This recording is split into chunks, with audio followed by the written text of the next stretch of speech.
चंद्रपूरमध्ये गॅस टंचाईच्या निषेधार्थ वंचित बहुजन आघाडीच्या वतीने जिल्हाधिकारी कार्यालयासमोर जोरदार आंदोलन छेडण्यात आले। या आंदोलनात असंख्य कार्यकर्ते आणि महिलांनी उत्स्फूर्त सहभाग घेत सरकारविरोधात तीव्र घोषणाबाजी केली।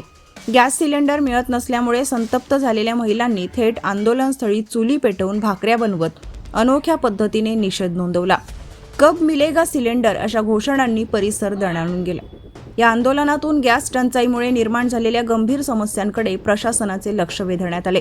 घरगुती स्वयंपाकापासून ते लहान व्यवसायांपर्यंत सर्वच क्षेत्रांवर या टंचाईचा मोठा परिणाम होत असल्याची भावना आंदोलकांनी व्यक्त केली। आंदोलनादरम्यान जिल्हाधिकाऱ्यांना निवेदन देत तात्काळ गॅस पुरवठा सुरळीत करण्याची मागणी करण्यात आली, अन्यथा आंदोलन अधिक तीव्र करण्याचा इशाराही देण्यात आला।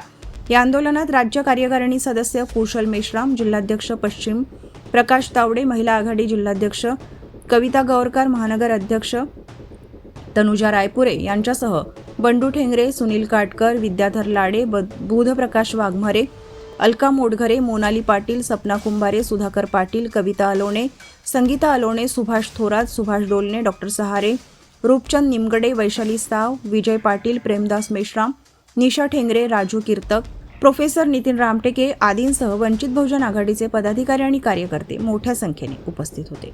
या महाराष्ट्रामध्ये आणि देशामध्ये मागील काही दिवसापासून गॅसचा प्रचंड तुटवडा आहे। या देशातला पहिला गॅस टंचाईचा बळी हा अकोला जिल्ह्यामध्ये झालेला आहे। जो माजी सरपंच होता त्याला 5 तास गॅस सिलेंडरसाठी रांगेमध्ये उभं राहावं लागलं आणि त्या रांगेमध्येच त्याचा मृत्यू झाला। आज ही संख्या महाराष्ट्रामध्ये किमान 10च्या वर गेलेली आहे। आज महाराष्ट्रातल्या तमाम रस्त्यावरती जो काही छोटे छोटे हॉटेल्स होते ते आज बंद झालेले आहेत। आज घरगुती गॅस मिळत नाहीत। लग्नाचे जे काही ऑर्डर्स आहेत, कॅटरर्सवाल्याचे व्यवसाय बंद आहेत। म्हणजे देशामध्ये अघोषित एक प्रकारे आणीबाणी निर्माण केल्यासारखे वातावरण या केंद्र सरकारने भारतामध्ये आणलेलं आहे। आणि म्हणून आमची मागणी आहे की नरेंद्र मोदी यांनी राजीनामा दिला पाहिजे आणि म्हणून मग कोणत्याही परिस्थितीमध्ये सत्तेपासून नरेंद्र मोदी यांना हटवलं पाहिजे म्हणून हे आंदोलन आहे। आदरणीय बाळासाहेब आंबेडकर यांच्या नेतृत्वातून त्यांनी आदेश दिला त्याप्रमाणे पूर्ण राज्यभर हे आंदोलन सुरू आहेत आणि याला मुख्य जबाबदार म्हणजे भारताचे पंतप्रधान आदरणीय नरेंद्र मोदी साहेब आहेत।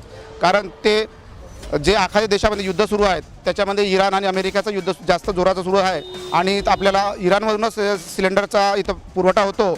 परंतु नरेंद्र मोदी यांचं नाव जे ॲप्लिकेशन फाईलमध्ये आलं आहे आणि त्याचा पूर्ण काळा बाजार हा ट्रम्पच्या हातात आहे।